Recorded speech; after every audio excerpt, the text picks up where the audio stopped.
अमन की शादी रूबी से होने वाली थी, लेकिन शादी के एक दिन पहले ही अमन को फोन आता है कि रूबी घर छोड़कर जा चुकी है, जिससे अमन टूट सा जाता है क्योंकि अमन रूबी से बहुत प्यार करता था। अब अमन रूबी को बहुत ढूंढता है, उसके दोस्तों रिश्तेदारों से भी पूछता है, लेकिन रूबी का कहीं भी पता नहीं चलता। अब अपनी बेटी को परेशान देखकर कुंती अपनी बेटी अमन से कहती है, मुझे पता है कि तू रूबी से कितना प्यार करता था। तूने उससे मंदिर में शादी तक कर ली थी। मैंने फिर भी तुझे कुछ नहीं कहा, लेकिन अमन अब इस बात को काफी दिन बीत गए हैं, तो मेरा कहना मानेगा? माँ, वो मुझे छोड़कर नहीं जा सकती। मुझे उसके भाई पर शक है, उसने ही उसके साथ कुछ किया है। बेटा, हम भी क्या कर सकते हैं? तूने रूबी को जितना ढूंढना था ढूंढ लिया, लेकिन अब तुझे मेरी बात माननी ही होगी। माँ, मुझे थोड़ा और समय दो। मुझे विश्वास नहीं हो रहा कि रूबी घर छोड़कर जा सकती है। मुझे और कुछ नहीं सुनना। तेरी शादी मैं गीता से करवाने वाली हूँ। माँ, आपको जो करना है करो, लेकिन मैं उसे रूबी का दर्जा नहीं दे पाऊंगा। अब कुंती अपने दूर के रिश्तेदार में ही अपने बेटे अमन की शादी करवा देती है। अमन तो अब भी उस गम से उबरा नहीं था, लेकिन इसी के साथ समय भी बीत रहा था और करीब 6 महीने के बाद जब अमन किसी काम से मुंबई जाता है तो उसे एक बस स्टैंड पर रूबी दिखती है, जो अमन को देखकर उसे देखती रह जाती है। अब अमन रूबी को एक रेस्टोरेंट लेकर जाता है और रूबी अमन को देखते हुए उससे कहती है, अमन, तुम्हें पता है भैया ने मुझे मासी के घर भेज दिया हमारी शादी के एक दिन पहले। मुझे तो पहले से ही शक था, लेकिन रूबी, अब देर हो चुकी है। मैं शादीशुदा हूँ। माँ ने मेरी शादी तुम्हारे जाने के कुछ महीने बाद ही करवा दी थी। मुझे कहीं भी रख लेना, मैं जी नहीं पाऊंगी क्योंकि मेरी मासी मेरे लिए रिश्ता देख रही है। ठीक है, अभी घर के लिए निकलने वाला हूँ, तुम मेरे साथ चलो। अब अमन रूबी को मुंबई से मेरठ ले आता है और एक किराए के घर पर रूबी को रखता है। यहाँ तक कि एक रोज कुंती अमन से कहती है, अमन, आजकल तू रात की ड्यूटी भी कर रहा है, कोई दिक्कत है क्या? माँ, अगर रात की ड्यूटी नहीं करूँगा तो अपने बाप की तरह ही गरीब मरूंगा। अच्छा ठीक है, अब सारा दोष तो अपने बाप को ही ना दे। अब अमन ज्यादा से ज्यादा समय रूबी के साथ रहता और बाकी टाइम ड्यूटी करता था। एक रोज कुंती मार्केट से घर आ रही थी, तभी वो देखती है कि अमन रूबी के साथ मार्केट में घूम रहा है। ये देखकर कुंती को हैरानी तो बहुत होती है, लेकिन अब कुंती उन्हें बिना कुछ बोले घर आ जाती है। देर रात अमन भी घर आता है, तभी हॉल में बैठी कुंती अपने बेटे से कहती है, आ गया है रूबी से मिलकर, और कहाँ मिली तुझे रूबी? माँ, आपको किसने कहा कि मैं रूबी के साथ रहता हूँ? मैंने अपनी आँखों से देखा था, तो किसी से पूछने की क्या जरूरत है मुझे? माँ, वो मुझे मुंबई में मिली और उसके भाई ने ही उसे वहाँ रखवाया था, और मैं रूबी के बिना रह नहीं सकता था, इसलिए मैंने उसे किराए के घर में रखा है। बहू, आजा तू भी, तेरा जानना भी तो जरूरी है। माँ, ये बाहर वाली का क्या चक्कर है? मुझे नहीं रहना अब इनके साथ। तभी तो मैं कहूँ, ये शुरू से मेरे साथ ऐसा बिहेव क्यों कर रहे हैं? तुम शुक्र मनाओ कि तुम्हें तो मैंने अपने घर में रखा है और पत्नी होने का दर्जा दिया हुआ है, वरना तुमसे तो मैं बात भी नहीं करता। मैंने आपका क्या बिगाड़ा था जो आप मेरी जिंदगी खराब करने पर लगे हुए हैं? जब आपको उस बाहर वाले से ही प्यार था तो आप मुझे शादी करके यहाँ लाए ही क्यों? बहू, रूबी और अमन के बीच में क्या रिश्ता है, ये सब कैसे हुआ, सब बताऊंगी, लेकिन अब समय आ गया है उसे भी यहाँ लाने का। माँ जी, अब आप भी इनकी साइड ले रही हैं, बल्कि आपने तो मुझे अपनी बेटी से बढ़कर प्यार दिया है ना। अब रूबी भी अमन के साथ घर आ जाती है, लेकिन कुंती घर वाली और बाहर वाली में पिस चुकी थी। जब से रूबी आई थी तब से गीता रूबी से खूब लड़ती झगड़ती थी। एक रोज रूबी बर्तन धो रही थी, तभी गीता आती है और रूबी के हाथों से बर्तन लेते हुए कहती है, ना जाने कैसी औरत है तू, पहले तो मेरा घर तोड़ने चली आई और अब तो इन गंदे हाथों से इन बर्तनों को अशुद्ध कर रही है। गीता, वो भी इस घर की बहू है, तो जुबान संभाल कर बात कर। वाह माँ जी वाह, किसी को भी घर ले आओ और कहो कि मेरी बहू, और मैं कौन हूँ? गीता भी अब अपनी सौतन को देख नहीं पा रही थी, क्योंकि कुंती ही नहीं, अमन भी रूबी का खूब ख्याल रख रहा था, क्योंकि रूबी की प्रेगनेंसी के बारे में सिर्फ कुंती को अमन ने बताया था और गीता को इस बारे में कुछ मालूम नहीं था। एक रोज कुंती की पड़ोसन विमला का कुंती के घर आना होता है। अरे ओ बड़ी बहू, तेरी सास नहीं है क्या? उससे ही मिलने आई थी, कहीं नजर तो नहीं आ रही? वो कहीं गए हैं, मैंने भी नहीं पूछा आंटी कि कहाँ जा रही हैं वो। अच्छा, अब याद आया, कुंती कह रही थी कि उसे अपनी छोटी बहू यानी उसे बाहर वाली को हॉस्पिटल लेकर जाना था। क्यों, उससे क्या हुआ है? दौरे पड़ रहे हैं क्या उसे, जो सब उसे हॉस्पिटल लेकर गए हैं? अरे बहू, तुझे घर में होकर खबर नहीं है क्या? तेरी बाहर वाली सौतन पेट से है 5 महीने की। क्या मजाक कर रहे हो आप भी विमला आंटी? ऐसे कैसे हो सकता है? उसे यहाँ आए हुए तो 3 महीने ही हुए हैं और वो 5 महीने की, मतलब? हाँ, वही मतलब है। तू तो इस घर को वारिस दे नहीं पाई, लेकिन वो तो यहाँ आने से पहले से ही पेट से थी।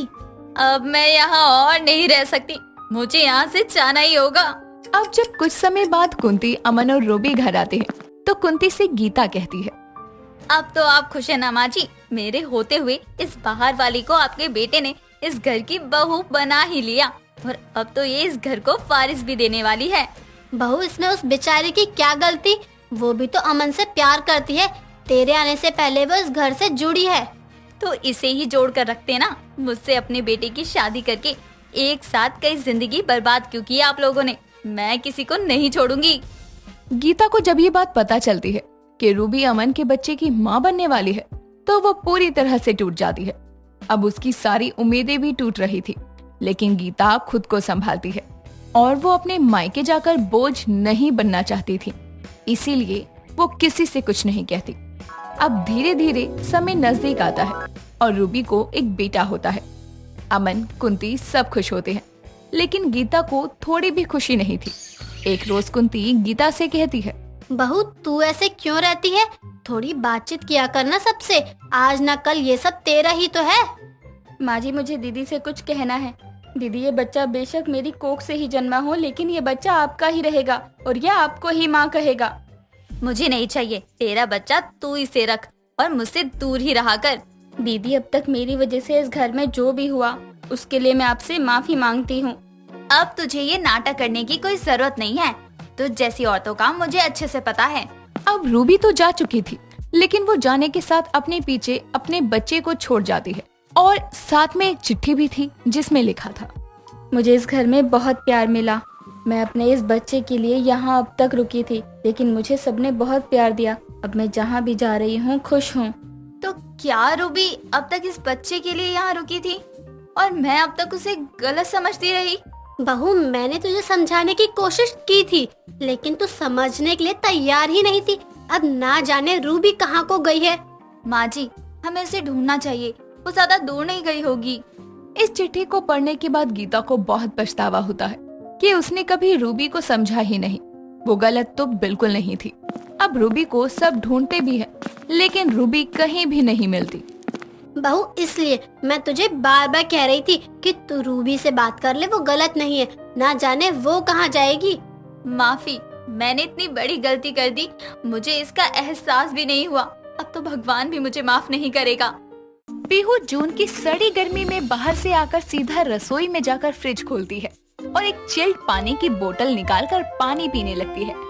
ये सब देखकर उसकी माँ नेहा कहती है, पीहू, तू कब सुधरेगी? अरे अभी अभी बाहर से आई है और आकर सीधा ठंडा पानी पीने लगी। सर्द गर्म हो जाएगा। क्या माँ, बाहर देखा है कितनी गर्मी है और सीधा आकर पानी नहीं पीऊंगी तो क्या उल्टा आकर पीऊंगी? तूने तो कसम खाई है कि मेरी नहीं सुनेगी। मत सुन, जब नाक बंद हो जाएगी ना तब मुझे मत बोलियो। नेहा के समझाने पर भी जब पीहू नहीं मानती तो वो उसको छोड़कर अपने कामों में लग जाती है। अब घर आकर पीहू ठंडा पानी पीने के बाद सीधा कमरे में जाती है और एसी चलाकर अपने बेड पर पसरते हुए कहती है, ये है जिंदगी। बाहर तो इतनी सड़ी गर्मी है कि इंसान खड़े खड़े ही कोयला बन जाए। असली जन्नत तो घर में है। एसी चला के आराम से सोऊंगी मैं। पीहू अपने कमरे में आराम से सो जाती है। शाम के समय जब वो जागती है तो उठते ही जोर जोर से छींके मारने लगती है, जिसके बाद वो नाक से सांस लेने की कोशिश करती है, लेकिन उसे एहसास होता है कि जुकाम के कारण उसकी नाक बंद पड़ी है। ये देखकर वो खुद से कहती है, ये कौन से मौसम का जुकाम हुआ है मुझे? माँ के पास जाती हूँ। पीहू अपने कमरे से नीचे हॉल में आकर बैठी अपनी माँ के पास जाकर कहती है, माँ देखो ना, मुझे जुकाम हो गया है, वो भी गर्मी के मौसम में। बाहर लोग सड़ी गर्मी से परेशान है और मैं इस गर्मी में जुकाम से। और भी ठंडा पानी बाहर से आते ही ऊपर से जाकर मैडम एसी में सो गई।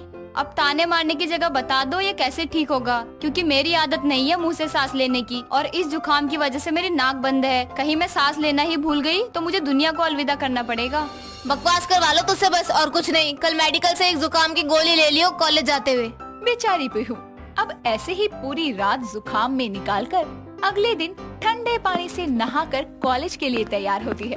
और जाते हुए रास्ते में एक जुकाम की गोली लेकर कॉलेज निकल जाती है। शाम के समय जब वो घर आती है तब भी उसका जुकाम वैसा का वैसा था, जिस पर नेहा उससे कहती है, आ गई गर्मी में जुकाम वाली, दवाई नहीं ली क्या तूने? ली थी माँ, और कैंटीन में खाना खाने के बाद भी खाई थी, फिर भी आराम नहीं मिला। क्या खाया था खाने में? सैंडविच और कोल्ड ड्रिंक ली थी, उसके बाद ठंडे पानी से गोली खा ली। गोबर दिमाग की औलाद, जुकाम को ठीक करने के लिए दवाई ली थी या बढ़ाने के लिए? अब जुकाम में कम से कम कुछ हेल्दी खाकर दवाई खाते हैं, वो भी गर्म पानी से, लेकिन तुझे कहाँ अकल आएगी? यार माँ, वैसे ही सड़ी गर्मी और जुकाम की वजह से मेरा सर दर्द है, इसलिए मुझे अब परेशान मत करो, बाद में गर्म पानी से खा लूंगी। ठीक है, जा अपने कमरे में। और हाँ, एक बात और, आज हमारे खानदानी पंडित जी आए थे, उन्होंने तेरे लिए एक रिश्ता बताया है, तो मैंने उन लोगों को कल घर पे बुलाया है। वैसे भी 1 हफ्ते में तेरा कॉलेज का रिजल्ट आने वाला है, तेरी पढ़ाई खत्म हो जाएगी, तो मैं भी तेरी शादी करके अपनी जिम्मेदारी से मुक्त हो जाऊंगी। शादी से पहले बेटी जुकाम से चल बसी ना, तो आप अच्छे से मुक्त हो जाओगे। इतना बोलकर पीहू कमरे में जाती है और आराम करती है। अगले दिन सुबह एक सौरभ नाम का लड़का अपनी माँ निर्मला के साथ पीहू के घर आता है, जहाँ नेहा उनका अच्छे से स्वागत करती है और पीहू हाथ में शरबत लिए आती है। शरबत का ग्लास निर्मला को देते हुए वो उसके मुंह पर जोर से छींकती है, जिस पर निर्मला कहती है, आय हाय, मैं बेटे के लिए बहू देखने आई हूँ, अपने लिए बीमारियाँ नहीं। ये क्या किया? माफ करना आंटी जी, वो मुझे जुकाम है, इसलिए मुझे माफ कर दीजिए। अरे कुछ नहीं होता है, लो माँ रुमाल, साफ कर लो चेहरा। अरे इतनी गर्मी में जुकाम, लगता है आपकी बेटी बहुत ही अलग है। दुनिया सर्दी में जुकाम से परेशान है, लेकिन ये पहले ही बीमारी लेकर बैठी है। वो बहन जी बस बच्ची है, सड़ी गर्मी में बाहर से आकर ठंडा पानी पी लिया होगा, हो गया जुकाम, ये तो ठीक हो जाएगा, आप शरबत पीजिए ना।